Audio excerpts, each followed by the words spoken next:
Bon, là, CNFAS, UFEGA, UFH, CNOSF, EMF, EAS, un tas de sigles, mais qui prouvent que, justement, de plus en plus, maintenant, il faut qu'on travaille ensemble et pas fédération isolée. Développement et rayonnement passent nécessairement par la défense des intérêts de nos pilotes, et cela ne peut réussir que par la négociation avec les institutions nationales ou de niveau européen. Or, les résultats dépendent toujours d'un rapport de force. Ce rapport ne peut avoir une chance de nous être favorable que si nous savons nous regrouper lorsque cela est nécessaire. C'est tout l'intérêt au niveau national du CNFAS, aujourd'hui connu et reconnu des institutionnels, dont la DGAC et la DIRCAM, devenus indispensables en tant qu'interlocuteurs privilégiés dans le paysage aéronautique.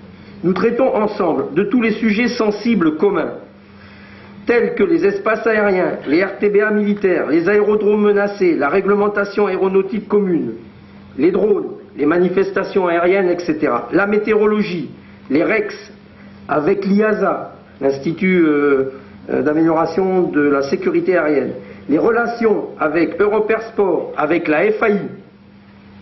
La place du CNFAS ne peut dans l'avenir que devenir plus importante encore. La collaboration des présidents des 9 fédérations qui le constituent doivent être un modèle pour nos associations, dont parfois, toutes pratiques confondues, les chicayas locales sur les terrains les font courir nécessairement à leur perte.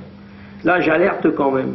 Le fait que nous, on reçoit souvent des courriers, voilà, la FFA m'a fait ci, il veut nous chasser. La FFAM veut ça et veut pas ça. Le vol à voile veut pas nous avoir sur tel truc. Mais je pourrais dire pareil d'autres de clubs FFA qui disent les ULM, ils veulent nous chasser, etc.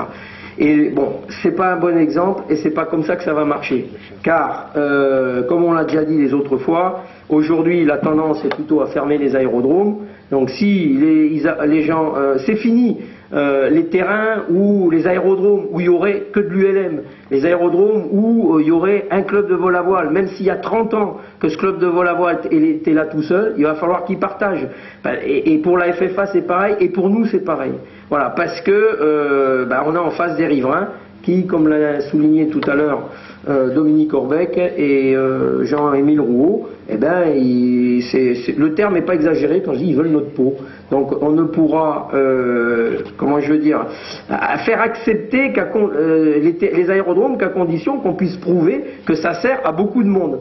Parce que si ça sert à 2 avions, pour un club à FFA ou à 3 planeurs, ou à 3 ULM, on dit, mais attendez, vous vous rendez compte tout ce qu'il y a là pour 3 planeurs? C'est pas possible, les frais d'entretien et tout. Donc c'est un message que je lance à tous ceux qui se battent. Il faut qu'ils mettent leurs égos de côté, c'est fini, il faut qu'on collabore. Et pour cela, le CNFAS est un bon exemple. Pour être en meilleure position face aux assureurs, 5 de nos fédérations se sont regroupées au sein de l'UFEGA et nous menons en ce moment d'importantes négociations dans le cadre des contrats 2013-2017. J'ai parlé précédemment des raisons de notre adhésion à l'UEFA, je n'y reviens pas.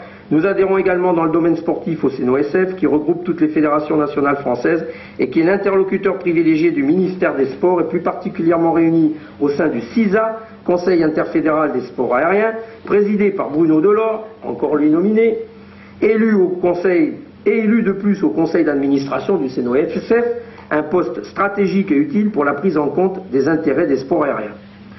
Nous collaborons aussi avec l'IASA, donc avec Luc Quinten et Alain Jamet. Bien entendu, la veille réglementaire au niveau européen, et ça c'est très important, est toujours d'actualité au sein de l'EMF. Il faut veiller à ce qu'il n'y ait pas quelqu'un qui lève le doigt, comme ça se passe souvent. Au fait, l'ULM, il faudrait peut-être le ramener vers nous. Alors on est là pour y veiller, et donc ça demande autant de travail qu'avant. Rejoint la semaine dernière par Jean-Pierre Delmas de la FFA pour apporter notre contribution à la défense au nom du CNFAS de tous les pilotes européens de toutes les disciplines aéronautiques.